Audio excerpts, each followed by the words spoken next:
എടി എടി ഇതേ നിന്റെ വീട്ടിൽ നിന്നേ പപ്പയും മമ്മിയും അളിയനും പിള്ളേരൊക്കെ ഉണ്ട്. അവർക്ക് കഴിക്കാൻ എന്തെങ്കിലും ഉണ്ടോ അവിടെ?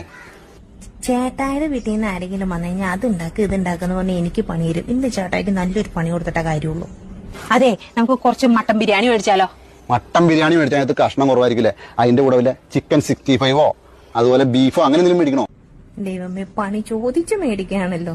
ചിക്കൻ 65 മേടിക്കാം, പിന്നെ കുറച്ച് ബീഫും മേടിക്കാം, പിന്നീടല്ലോ കുറച്ച് മീൻ പൊള്ളിച്ചതും മേടിച്ചാലോ? ഈ പിള്ളേര് ഇതൊക്കെ കഴിക്കൂടി?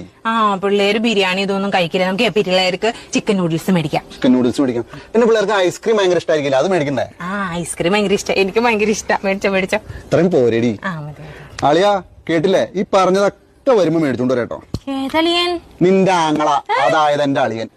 അവൻ വീട്ടിൽ നിന്ന് ഇറങ്ങാൻ നേരത്ത് പറഞ്ഞു, അളിയൻ കടയിലൊന്നും പോയി ബുദ്ധിമുട്ടണ്ട, എന്നാ വേണ്ടെന്ന് വെച്ചാൽ ഞാൻ മേടിച്ചോണ്ട് വരാന്ന് പറഞ്ഞു. ഞാൻ ആയിക്കോട്ടെ എന്നും പറഞ്ഞു.